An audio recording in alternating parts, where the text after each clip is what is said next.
Ladies and gentlemen of Knucklehead Nation, welcome to episode 5 of the FightersRep podcast. It's your host, the FightersRep Fez, George, with none other than the most argumentative man known to man. Ignorant behavior, Gary Martin. Gary, how are you this week, man? I'm good. How you doing, man? I'm good, man. I'm good. You know, it's been hot around here, man. It's been hot around here. Welcome back to Florida, buddy.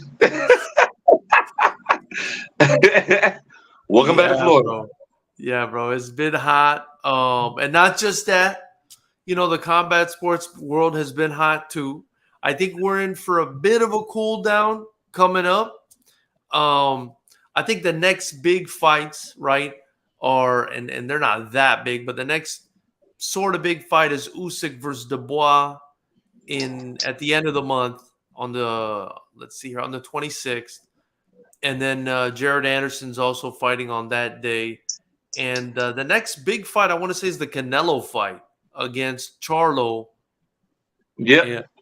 And that's September 30th. That's probably the biggest one, though, right there. Yeah. That's going to be the biggest one. That's at the end of September. So we do have a bit of a cool down for a month and a half to gear up for that one. But we got to talk about Anthony Joshua versus Robert Helenius today. I want to also touch on Navarrete versus Valdez. And I wanted to see, you know, were you able to check out the Granado versus De La Paz videos I sent you? Are you going to be able to give me? Yeah. I watched them. Good. Hey, don't doubt me like that. I ain't going to come over here. You know, I figured I wanted to make sure you weren't busy or something, and you got to see those fights. And I know. Nah, yeah, I watched it, man. I know. Well, one I couldn't have been too busy for because it didn't last long. So, right. So we're gonna be talking about Jason Granado and Isaac De La Paz, and of course, Gary's gonna be giving his opinion on that one. But first and foremost, Gary, Anthony Joshua, Robert Helenius. Helenius, a late notice opponent after Dillian White had whatever sort of adverse finding he did with his random drug testing. Bigger guy, taller guy, but not the quality of White, if you ask me. What do you make of this fight? How did Anthony Joshua look to you? And going forward, it looks like he's going to fight Deontay Wilder. What do you think about that matchup after watching him against Helenius? I don't know. I felt like watching him against Helenius felt like, I didn't watch it live when it happened. So I watched it later on. And, I just felt like I don't know if he's trying to change his style, or if he's trying to be more of a boxer, trying to box and not just go in so aggressively. But to me, I feel like you kind of got to know as a fighter, okay, this guy I can run over. You know what I mean? Go in there, get rid of him. And that's what I feel like most of the boxing community felt like he should have done, is like, go in there, get rid of the guy. You're faster than him. You're stronger than him. You're a better fighter than him. He's not really, especially after a few rounds, he wasn't really throwing anything to really make you cautious to stay back. You know what I mean? That really he was jabbing him a little bit. You seen the blood coming from Joshua's nose, a little swelling in the eyes, but it wasn't. I didn't say there's nothing like when you fight a Klitschko and you got to watch out for that right hand coming chopping in. You know what I'm saying? Or if you fight Tyson Fury and he's, even though Tyson Fury hasn't been known to be a big puncher, he can still punch. And he's a big heavy guy. He's a heavy guy. So when, he put something behind that, you got to watch out for it. Or Deontay Wilder, who we already know what he represents. Or even Andy Ruiz. Or Ruiz. I say Ruiz, yes. Ruiz, yeah. Andy Ruiz. He's a combination. He's a Mexican. He's a combination puncher. They're slugging it out. You know what I'm saying? And he's trying to knock your head off. So he could do that. But Helenius, and then even in later rounds, he just was not really much of a threat. And Joshua took, Joshua so long to really press forward. And from what I've seen is he tried the same shot numerous times. If you go back and watch that fight, and maybe I had because I watched the knockout before I actually watched the fight. Yeah, I seen how many times he literally tried that shot. He tried to go with the left hand to the body and come back over top with the right hand. And Helenius blocked it numerous times before. And I don't know if he made a little bit tighter to get between the guard, or Helenius just got tired and got. Nah, actually, I do know he got tired because I seen his hands drop that time, and he got caught by it. And it's kind of like the same thing when in the way he fought Cool Boy and Steph. He kept trying the same shot over and over. Yeah. It was and then later in the fight, when somebody's get tired, they make those little mistakes that you were blocking. You were catching that shot earlier, and now I just take that one time you don't catch it, and night, you're gone. You know what I mean? With those type of guys that have that type of power. And so, I mean, I don't think it was a great performance from him at all. He got the knockout, so it got a spectacular finish. That's all that matters. Even sometimes you don't have your best fight. You get a knockout at the end of the day, it's a knockout. And it's a spectacular knockout. So you got that, and you're probably going to get the fight with Deontay. But I told you back in the days when it was just him and Deontay at the top of the welterweight before Tyson Fury. Who did I say I got winning that fight? I got Deontay. Yeah. Just because I think Anthony Joshua is hittable. He's hittable. He's flat-footed. He's hittable. And Deontay Wilder, that's all he needs. But Wilder's hittable. Like, let me play devil's advocate though. But Wilder's very hittable too, right? Wilder's very hittable too. And if AJ lands a clean right hand on Wilder, I mean, obviously Wilder's known for that right hand, right? But if AJ lands that right hand on Wilder, do you think he can get him out of there too? I mean, there's a chance that can happen. Well, I mean, this is boxing, especially heavyweight boxing. There's always a chance that one punch can get somebody up out of there. You know what I mean? There's always a chance. I don't care your weakest puncher. I mean, these guys are weighing now like 250, 260, this crazy amount of weight. You know what I'm saying? So you put that amount of weight behind a punch. I mean, anybody can. But we've seen Wilder have a chin. I mean, we've seen Wilder get rocked and hold on. I mean, Ortiz rocked him, and Ortiz is a big puncher. I don't care what you want to say about his age. He's a big puncher. He's knocked out a lot of people. So when he caught Wilder, and Wilder weathered that storm, you've seen Tyson Fury catches him a couple times. Yeah. And he weathered that storm. They had to stop the fight because he was taking those punches because he was fighting. You know what I mean? He was still going. And so, I mean, even when he got knocked out in the last fight, like he still got up. Like, the referee waved the fight off, but he still got up. You know what I mean? So he's not the one that's just gonna be like.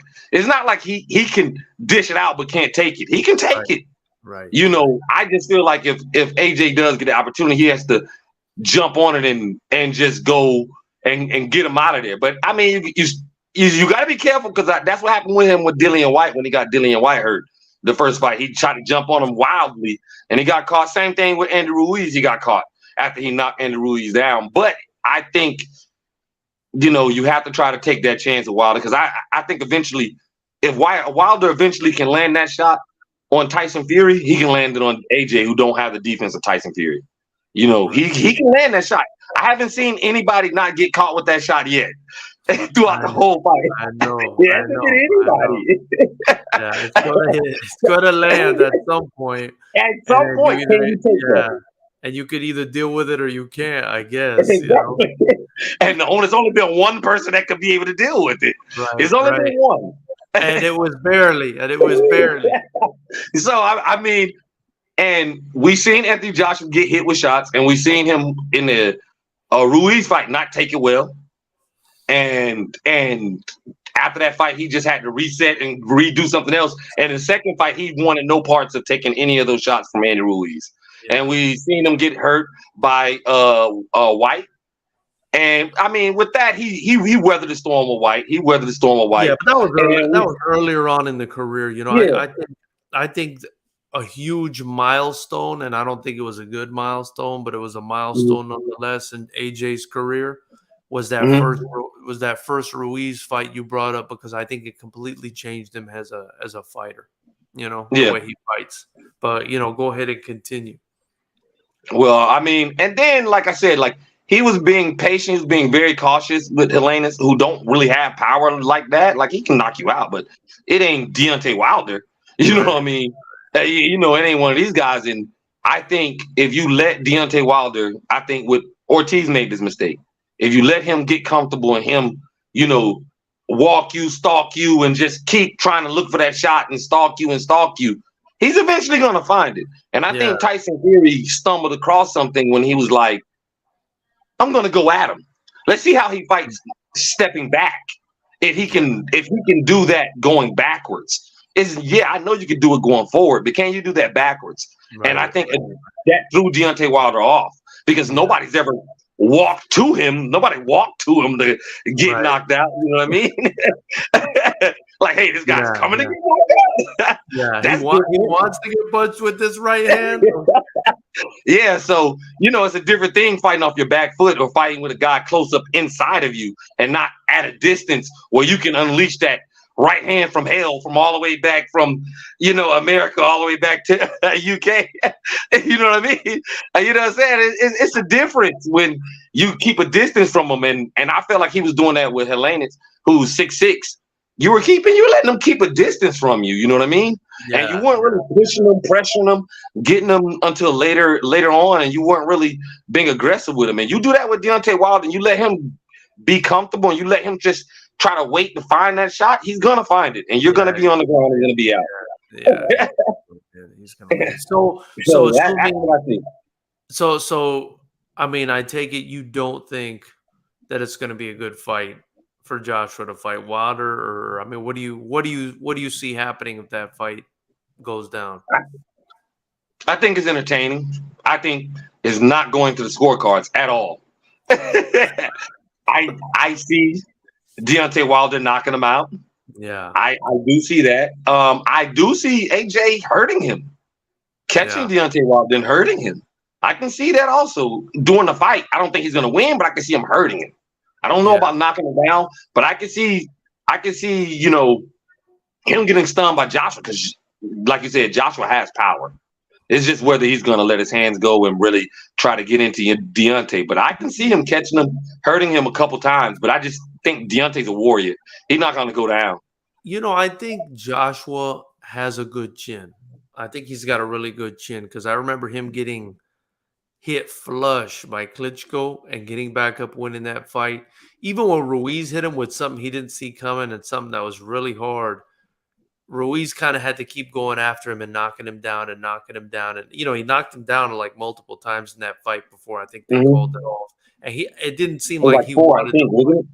Yeah, and it didn't seem like he wanted the fight called off either, too, So he definitely has a chin. He's definitely a warrior, I think it'll be a good fight. From what I saw though in Helenius was, and I think I kind of talked to you about this at the last podcast with this Helenius fight, man. I'm worried about Joshua, bro, because after his first fight with Ruiz, he froze on me. He adjusted. For the second fight, he adjusted. You there? Can you hear me? Yeah, I can hear you. I got you. You said for the second fight, he adjusted. Okay. You hear me? You got me? Yeah, so for the second, I can hear you. So for the second fight, he adjusted. Okay. And I just don't think that style that he implemented in the second fight is in his DNA. You know what I mean? Yeah. I think Anthony Joshua distilled right in his DNA. He's a guy who, comes forward and bangs you out. I really think he's that guy. He's a guy that, he can box a little bit, kind of like an Errol Spence. He can box a little bit, but he comes forward, he puts on pressure, and he gets you out of there after wearing you down. And for him to all of a sudden become this cerebral, boxing type, and he's waiting and he's waiting and he's waiting, and it just doesn't come off as natural. And you can tell it's not natural. You could tell it's not him. And I don't know. I was going to say, I don't know. I know that that's not going to be good for Deontay. I don't think that's going to be good for Deontay Wilder. Because listen, if you're just sitting there in front of Deontay Wilder, you're trying to figure him out. Like you said, he's figuring you out too.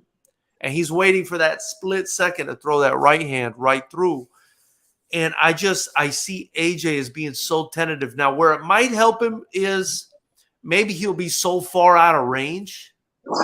Maybe he'll be so far out of range that he won't get hit with this thing.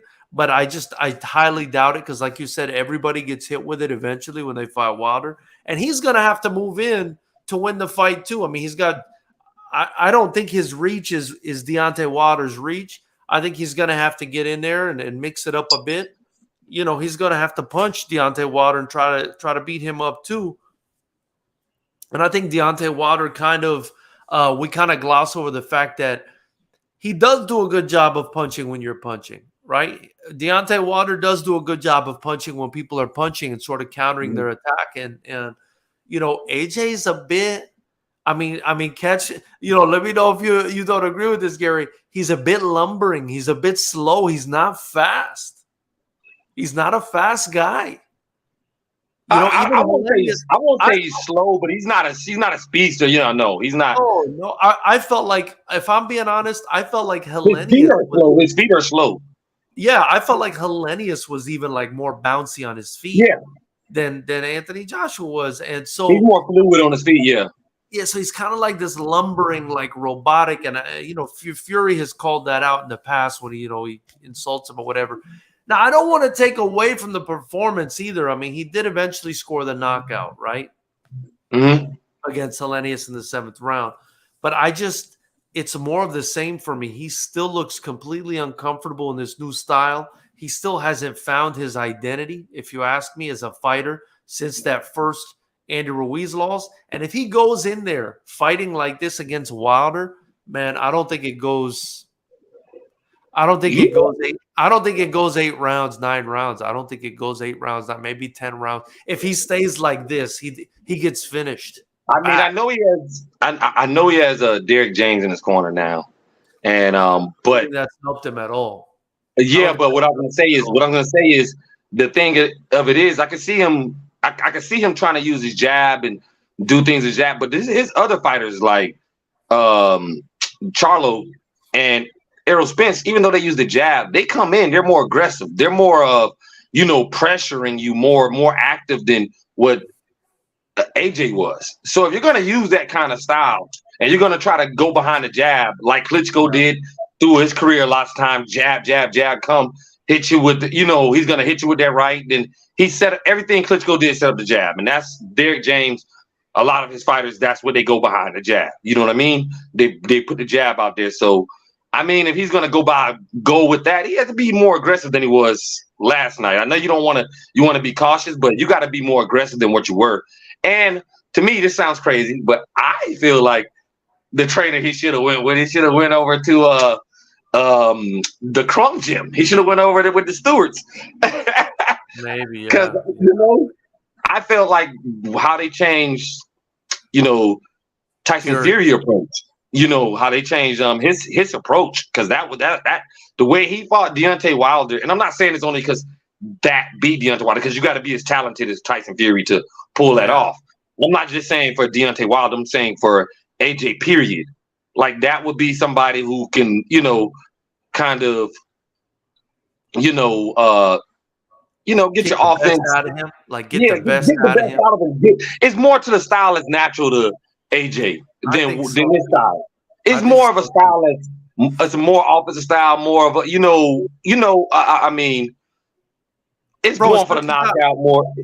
Bro, it's like he was this like come forward, seek and destroy guy, and he got beat one time, and he's all of a sudden this cautious like boxer. Like, I don't know, man. I don't know. I'm not gonna knock him for trying to add to his game, because you want to add to your game, but I always thought one of the problems with AJ was what Tyson Fury had said. He's real stiff, he's real robotic, and maybe some of it's that the muscle and everything. He's a really jacked guy.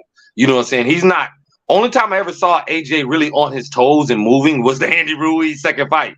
That was the only fight. And you got to think, for mentally, he watched Andy Ruiz after he moved around and just jabbed and boxed him instead of engaging. So mentally, he's thinking, well, maybe that's what I need to learn how to do. Do that instead of just flat-footed coming at you. But that's not what he's naturally.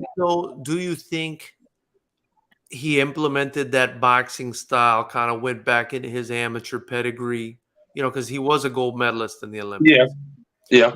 Do you think he implemented that style, saw how well it worked against Andy Ruiz, and now thinks to himself, "Oh, I'm just going to keep doing this"? Or do you think there's a reluctance there after getting clipped that in that first fight, that just like, no, to hell with this, like almost like a fear, right? It's almost like a fear of returning to that style where you can hit, where you get hit to take one and give one kind of deal.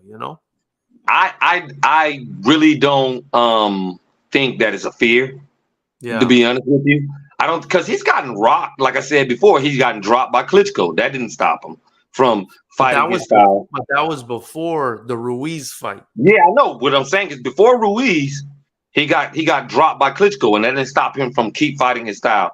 He got hurt by Dylan White in that fight. That didn't stop him from, Right, but he he didn't lost but he it. didn't lose, but he didn't lose the fight. Like he He was able didn't to come lose, back. but he was losing the Klitschko fight until he knocked Klitschko out. He was losing that fight. So Right, he right. was losing that fight, and he ended up knocking him out. And then Dylan White, he didn't lose it. He didn't end up knocking Dylan White out. He didn't lose. He lost against Andy Ruiz. That was probably the worst beating he took because he got dropped like 4 times. So I It's get it. interesting. It's real interesting you bring that up, because it's almost as if it's almost like it's not what actually happened, Uh-huh. but the result, like winning or Yeah, losing, you know what I mean, has yeah, I get affected. it. But this is what I think though. I think more so the Usyk got him thinking, because he got clearly outboxed by Usyk. Yeah, You know what I mean? yeah, So to get outboxed twice that badly is like, you realize, I don't know. Usyk, did somebody show you that I'm this much skills above you? I think that had more of a detriment to how he fought, because he tried to fight Usyk his old way and it didn't work. Usyk just boxed circles around him. yeah. Then he went back again and it didn't work again. So now it's like, okay, I need to learn how to be a better boxer. I felt like he was trying to box Usyk though for a few rounds, but he just couldn't outbox him. So he kind of reverted back to. But even with Usyk, I didn't feel like he was the Anthony Joshua that fought Andy Ruiz the first time or the times before that. At least that's my opinion. I felt like he Well, used to I be. think Usyk made him look that way. That could be it too, Usyk. But Usyk is, Usyk might When be he, that guy at heavyweight. We don't know. He yeah, might be that guy. He might be the that's what I'm best. saying. We don't know. It's kind of like how people say, I never seen Spence look like that. Maybe Bud Crawford is the reason he made him Right. look like that. Yeah. So I mean, and like you said, you even said, I seen Joshua try to fight this way, then go back to this way. He had no answer. You're just not a better boxer than this guy. You're bigger, stronger, you know what I mean, but you're not a better boxer. You're not quicker. You're not a Yeah. technique-wise better boxer. So I mean, at the end of the day, it's just some people have your number, some people this. And I think that once you start losing, like when you're undefeated, you stick with normally what you do. You see this with a lot of boxers, like they stick with what they do. I'm gonna do what I do. I'm gonna do what I do. Then once they start losing fights. I mean, he's lost 3 fights in his career now. Now it's Yeah. starting to like, okay, maybe I need to look at something else. Even Tyson Fury, even though he didn't lose a fight, before he fought Deontay Wilder the second time, I remember I Yeah. forgot the guy's name. He fought, and it wasn't like a spectacular. He got cut around the eye, and his dad even told him, "You fight Wilder like that, you're gonna get your ass knocked out." Yeah. Yeah. You know Otto what I mean? Valine. It was Otto Valine. It was Yeah, Otto. Otto. That's who it was. Otto.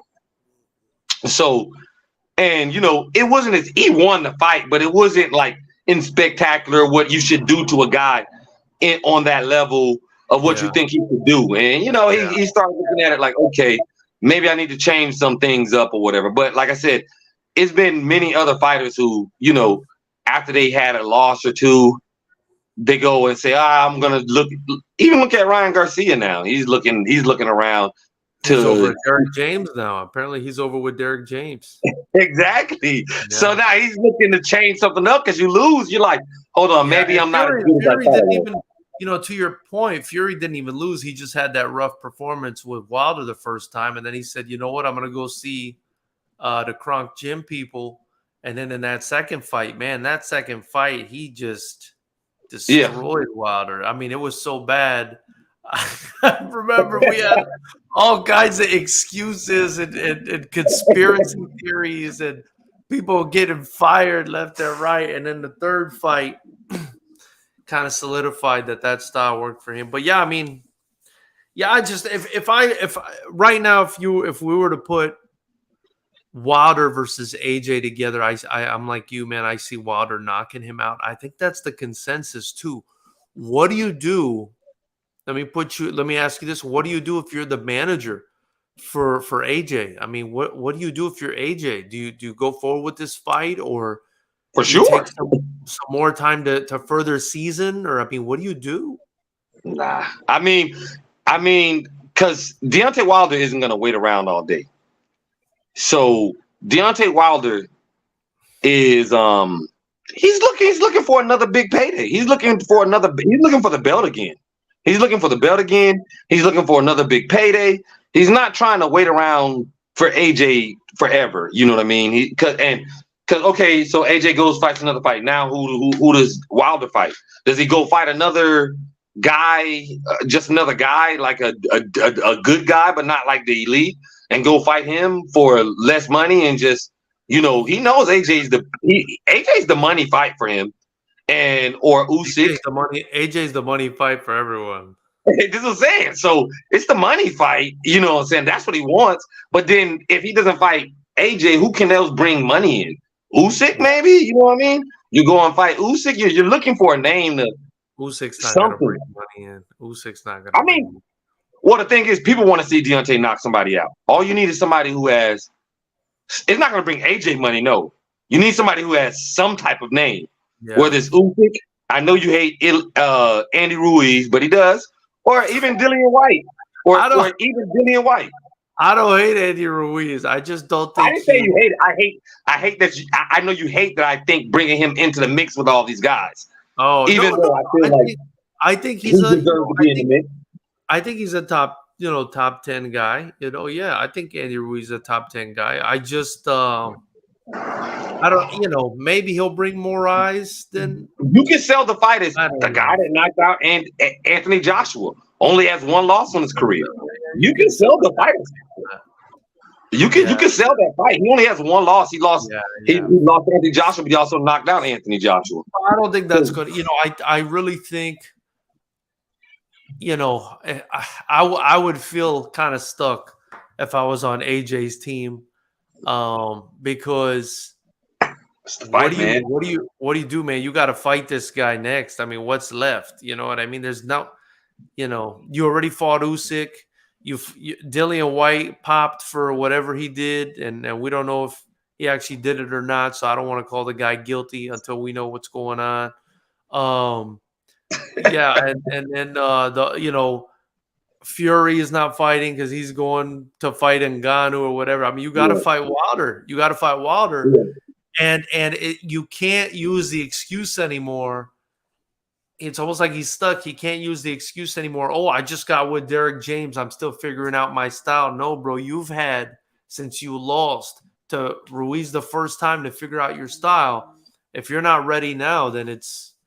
I mean, you got to think. Joshua admittedly, there's too much money on the table. Yeah. I think there's just too much money on the table.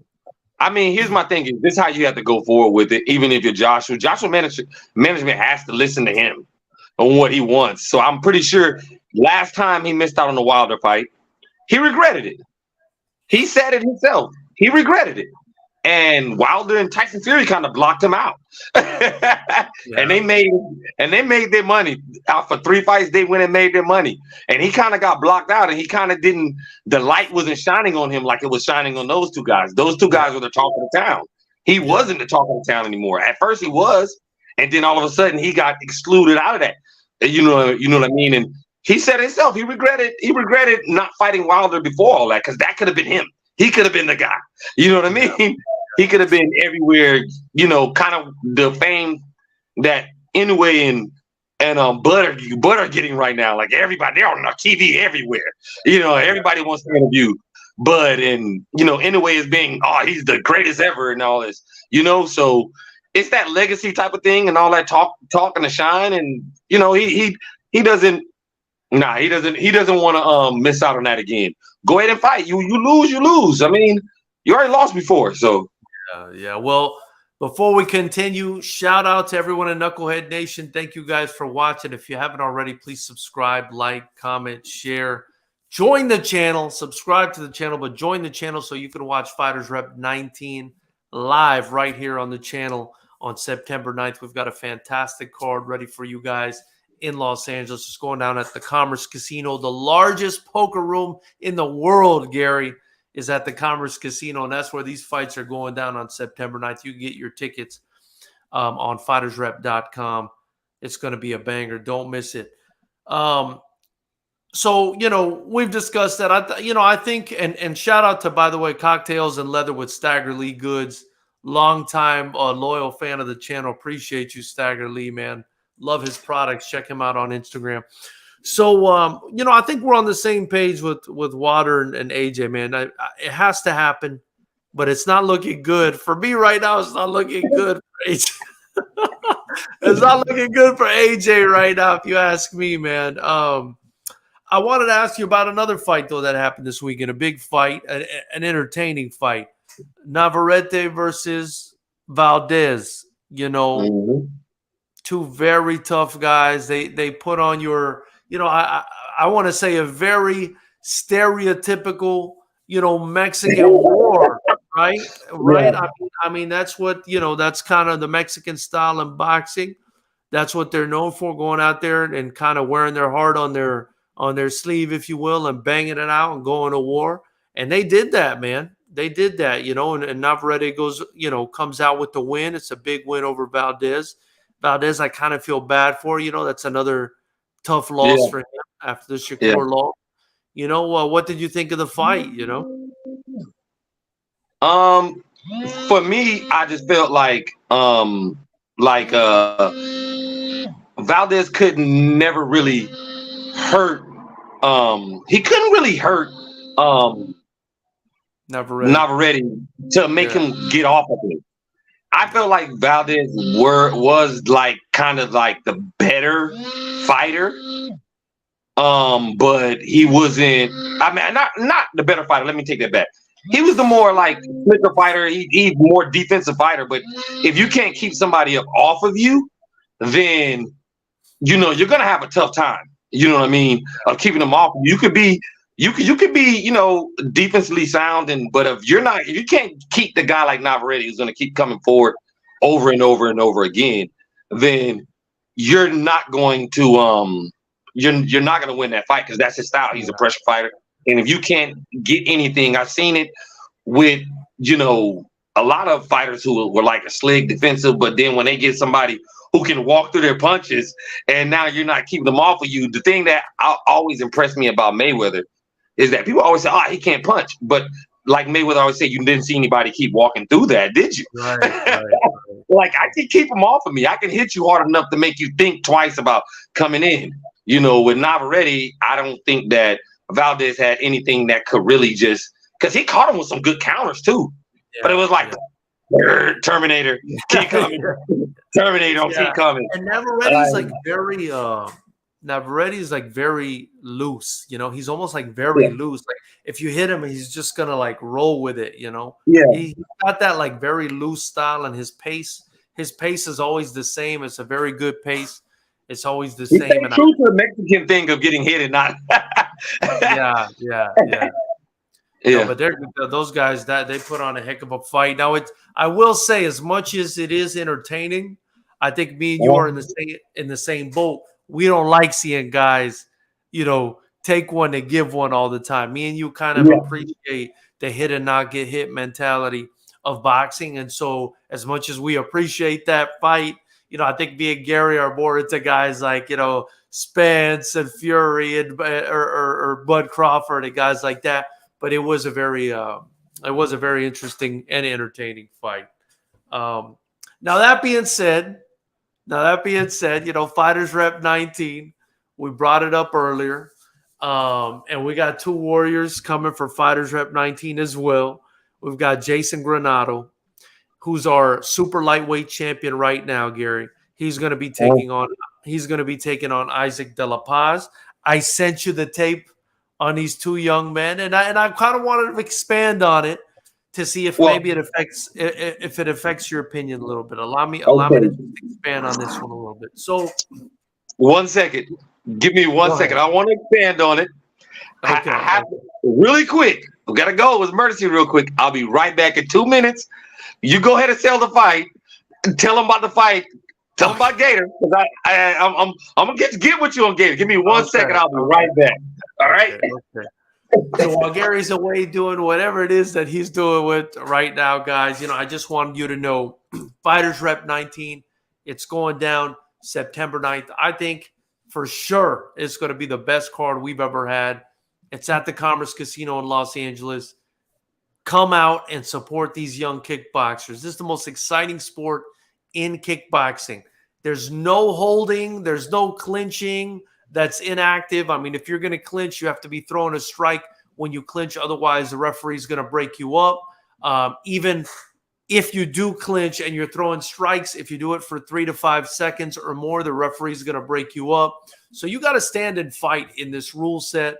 Also, we're sitting at something like a 50% KO ratio at the Fighters Rep events. And, we've got incredibly talented guys on this card. We've got 6 title fights, which is the most title fights we've ever done on a card. We're sitting right now north of 15 fights. Listen, you're going to get your money's worth. The food and the drink at the Commerce Casino is amazing, as is the venue.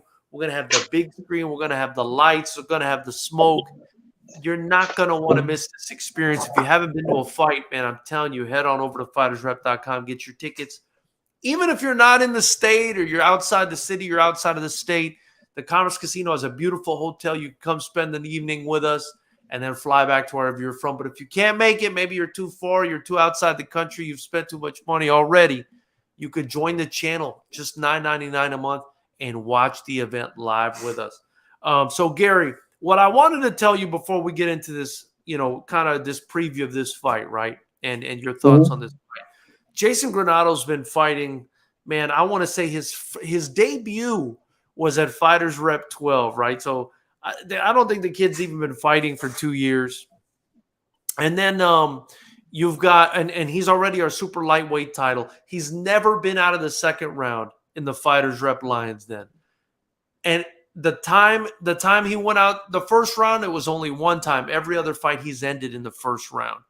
He's had one other fight in another organization. It was Muay Thai. He went the distance there. He won that fight as well. But, I mean, this kid has just, he's just smoked everybody he's fought.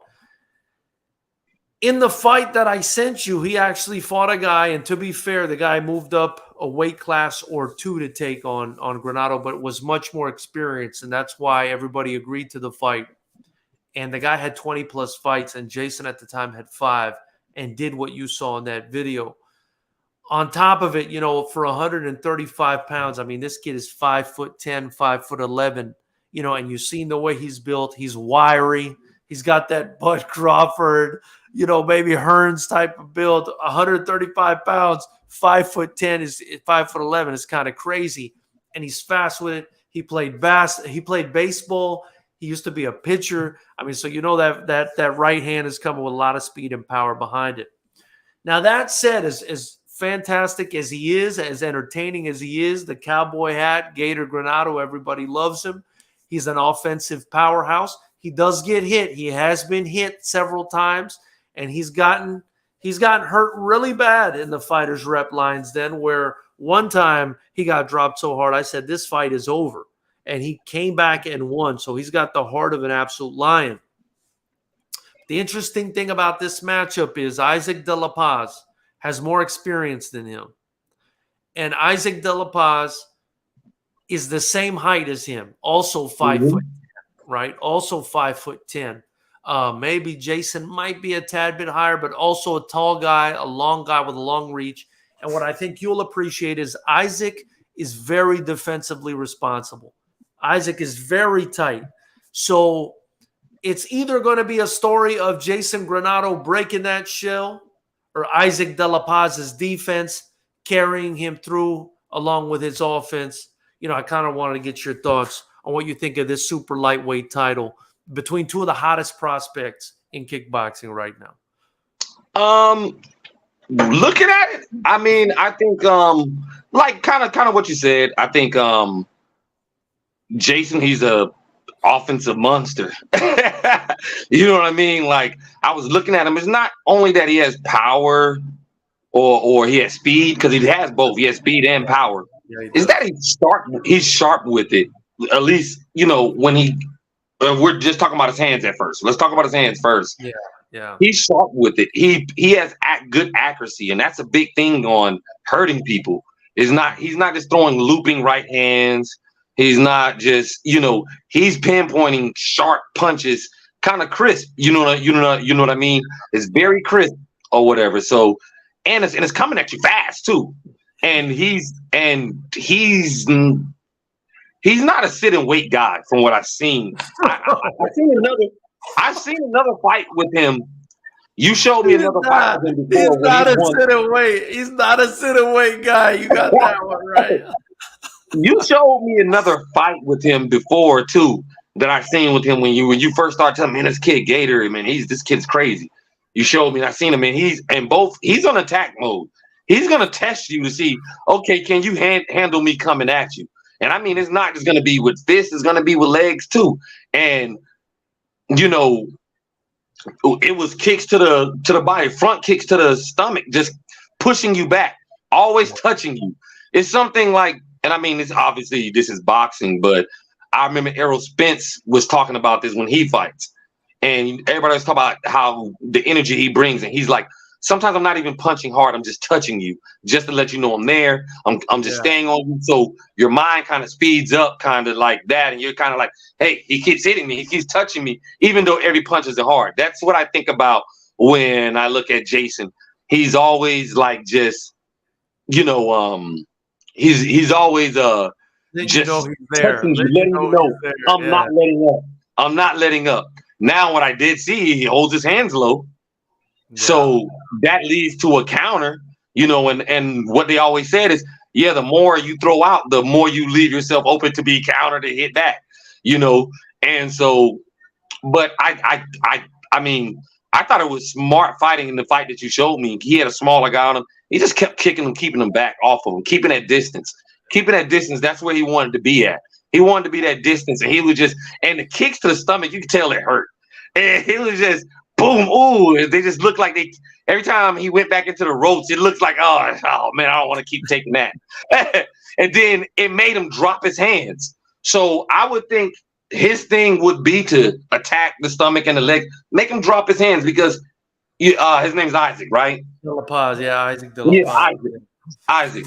He keeps his hands high. He keeps that hands high. But when you keep them high, that allows for that midsection, to be, for you to attack that. That's how you got to make him bring those hands down. Only way you make him bring those hands down is keep doing what you're doing. Attack that middle. I'm not saying all the time, but, attack it, boom. It's kind of like what we were talking about earlier with AJ. AJ hit. The way he got the shot up top is he hit down to the body. He eventually got him to bring his hands down. And like you said, in kickboxing, you can do that with your feet or your hands. And he's long and rangy. I don't know who has the longer range in this. I know they're about the same height. I don't know who has the longer arms, who has the longer legs, the longer legs.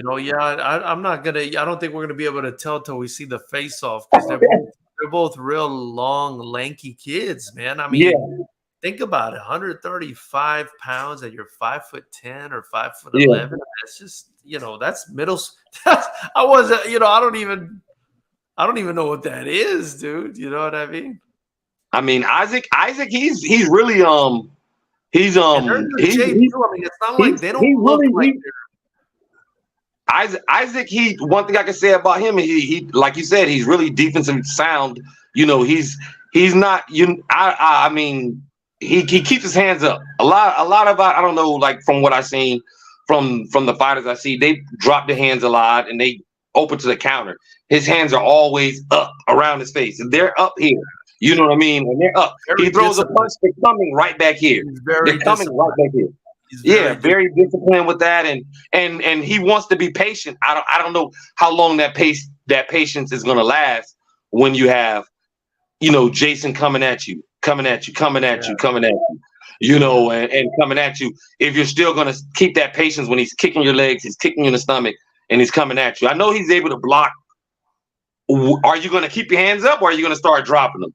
Are you right, going to start trying to go blow for blow with them? Are you going to let him speed you up? yeah. Are you gonna let him speed you up? And I've seen a couple times he got in the corner with dang, I forgot the other fighter's name. You can remind me of it. That Oh, Isaac Isaac. was fighting. Yeah, he was Isaac was fighting fighting. Seth Ramos. He was fighting Yeah, Seferino. Ramos. Ramos a couple times got him backed into the corner and against the ropes. And I just feel like that's not where you want to be with the kid Jason. Also, Yeah. my last thing I want to say is this is going a little bit. It's on topic, but it's a little off topic. He calls himself the Gator. I was wondering a couple things. Where is he from? Where is he from that he calls himself the Gator? I want to say he's from Jason's from California. I want to say he's Mexican American. I Okay, believe because he's Mexican American. I was just asking because growing up, my granddad used to always say he's always mentioned Gators when he's talking about fighting, right? Yeah, So he used to always be like, you keep messing with a Gator later, like he ain't gonna do nothing. Get close to that right. Gator, see what that Gator do to you. You know what I'm saying? And he's always bring up Gators. And then one Yeah, time I remember we went to a family reunion and he got in an argument with his nephew, and the nephew jumped up and was like, "You ain't no Gator. You ain't no Gator." I was like, "Hold on, my granddad's a goddamn Gator." you step by him if you want to. And it's like a that's a, country thing or something. I was you like, know, "What's wrong?" I feel like culturally for us down here in Florida, that's a big animal. That's a big animal, right? And Yeah. again, look, your grandpa and them are bringing it up. I'll be honest with you, man. I used to have how you have recurring dreams Uh-huh. that it's like the same dream, or you're in the same realm or whatever it is over and over again for like a time period, and then Yeah. maybe that dream will stop and then it'll happen again years later. I Uh-huh. used to have a recurring nightmare about gators. I respect. I'll go as far as to say I'm kind of scared of those things. I respect the hell out those things. Kinda. Kinda. 'Cause I don't know. I feel like, man, those animals are. I don't know. There's some prehistoric fear of those animals for me. Down here we have them walking on golf courses down here. Right, right, right. But No, but anyway, like I said, so I'm going no, with the Gator because my granddad. I'm going with Gator.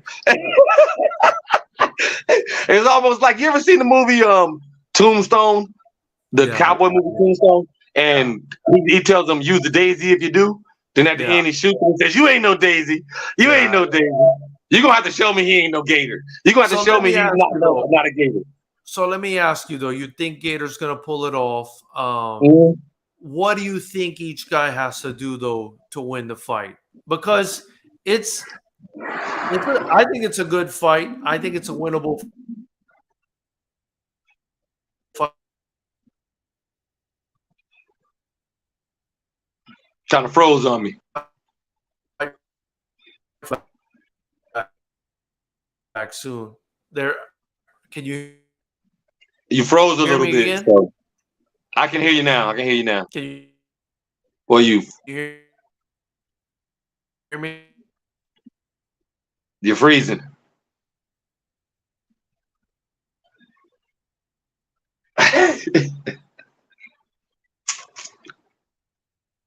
Mm, mm, mm,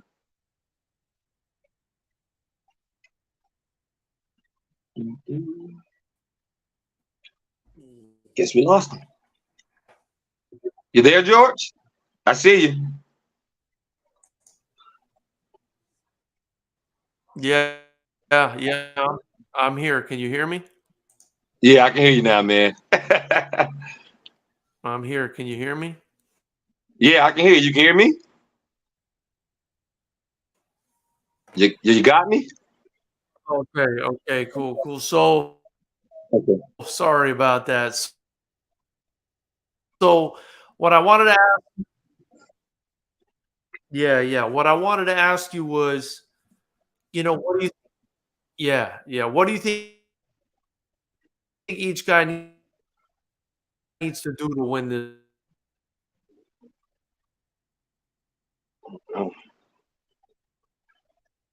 Freezing on me again. Technical difficulties. The internet.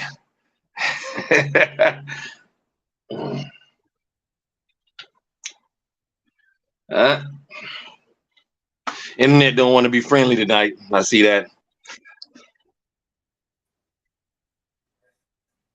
It sure doesn't. Can you hear me? I can hear you now.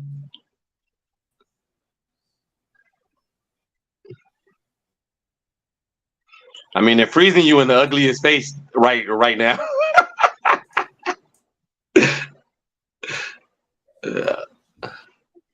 Okay. So what I wanted to ask was, what do you think? Because I think it's a close fight. What do you think each guy?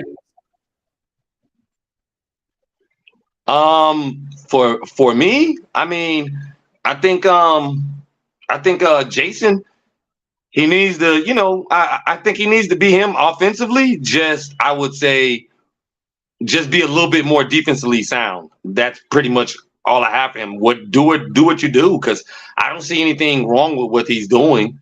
If the guy can't stop it, let the guy see if the guy can adjust to that. See if the guy can, adjust to the pressure and the kicking at the legs and the stomach. Make him drop his guard. You have to do something to make his drop his guard a little bit so you can get to the head.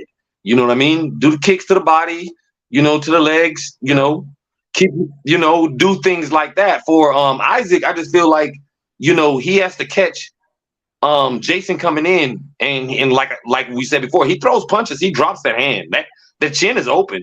You just have to catch him in between punches when he's throwing a punch. You got to keep that hand up. Yeah. If you're throwing it and time it, it doesn't matter how fast the guy is. You can time a punch even if you're slower to him. If you get his timing, you get his what he likes to do and everything like that. And I mean, throw the knees to the body, slow him down. Try to see if you can slow him down. Knees to the body, leg kicks. It's all about a guy that's like that. See if you can slow him down and make him do your pace. Don't get caught up in his brawling type of things. Do your pace. Don't get caught up. You're gonna lose that fight if you try to brawl with him. Stay patient, stay calm, look for your opportunities to counter. Yeah. Look for him to drop those hands. Even if it's a kick to the head, you know what I mean? He leaves it open when he's coming in. When he's coming in throwing punches, a kick to the head, his guard is down. And like you said, he's been hurt, so you can hurt him. Yeah. Just stay calm. Don't get into a shootout with him. That's what he wants you to do. And if you do that, you're getting knocked out. And stay off the ropes. Yeah, man. Listen, I couldn't agree more. Can you hear me clearly, by the way? Can you hear me clearly now? Clearly now. So that's that's all I got. I really agree with you, man. I love the way you're breaking it down. I love the way you're seeing it. I see it the same way, man. I think Isaac, I almost feel like Isaac, and of course, I'm just a promoter. Who the hell am I, right? I'm not the coach. Shout out to the coaches on both sides. They're amazing. Coach Isaias Nambo out of King Cobra Muay Thai, and of course, Coach Cody Sessions on the other side. It's going to be a battle of great fighters and great coaches. But I agree, man. I think Isaac, if anything, has to be shots between Jason's punches, kind of like you're saying, and not get into a war with him. And I think if Jason does throw all that offense, another good thing, because it's a 5-round fight, not a 3-round fight, because it's a title fight, so it's a 5-round fight. A great thing that Isaac can potentially do is weather the storm, right? Try a little bit of the, block everything that's coming his way, kind of like rope-a-dope. Yeah, I was thinking like okey doke or something. I don't know. I had a brain fart. I was gonna say, the okey doke. but yeah, do a little rope-a-dope. Do a little rope-a-dope action. Maybe wear Jason out a little bit and try to come on stronger in the second half of the fight, or maybe in the latter half of the rounds. Because like you said, man, Jason's going to keep coming, and I think, and I think Jason's going to have